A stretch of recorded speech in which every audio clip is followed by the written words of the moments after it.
स्वागत आहे मित्रांनो तुमचं एका नवीन व्हिडिओमध्ये।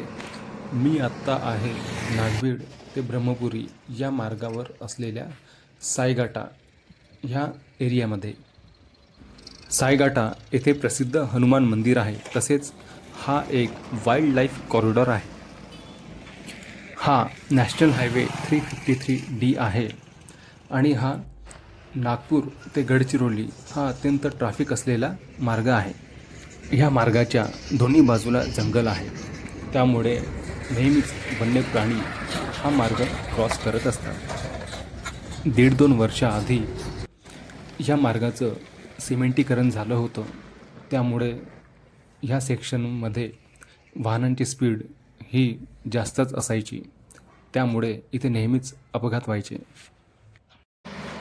आता परत तिथेच हा चांगल्याने बांधलेला रस्ता तोडून तिथे आता फ्लायओव्हरचं काम सुरू आहे, जेणेकरून वाहने फ्लायओव्हरवरून जातील आणि वन्य प्राणी हे अंडरपासच्या माध्यमातून रोड क्रॉस करू शकतील। सायगाटा परिसरात वाघाचे दर्शन हे नेहमीच होत असते। मागे एकदा ह्याच सेक्शनमधून वाघाने रस्ता क्रॉस करत असतानाचा व्हिडिओ व्हायरल झालेला होता। मग एवढी माहिती आधीच असताना जर ह्या मार्गाचं काँक्रिटीकरण होत होतं तेव्हाच इथे फ्लायओव्हर बांधण्यात आलं असतं, तर आता होणारा जनतेला त्रास व जनतेचा टॅक्सचा पैसा वाचला असता। तर असो, तर ह्या सेक्शनमध्ये 2 ठिकाणी फ्लायओव्हरचं काम सुरू आहे।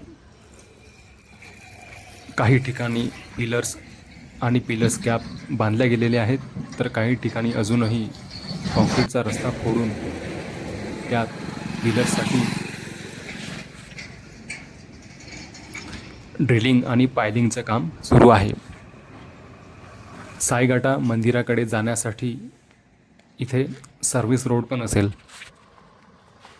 या परिसरात तुम्ही जिकडे तिकडे फॉरेस्ट डिपार्टमेंटचे बोर्ड पाहू शकत आहात, की जिथे लिहिलं आहे की इथे वन्य प्राण्यांचा वावर असतो, त्याच्यामुळे इथून जाताना सावकाश जावे।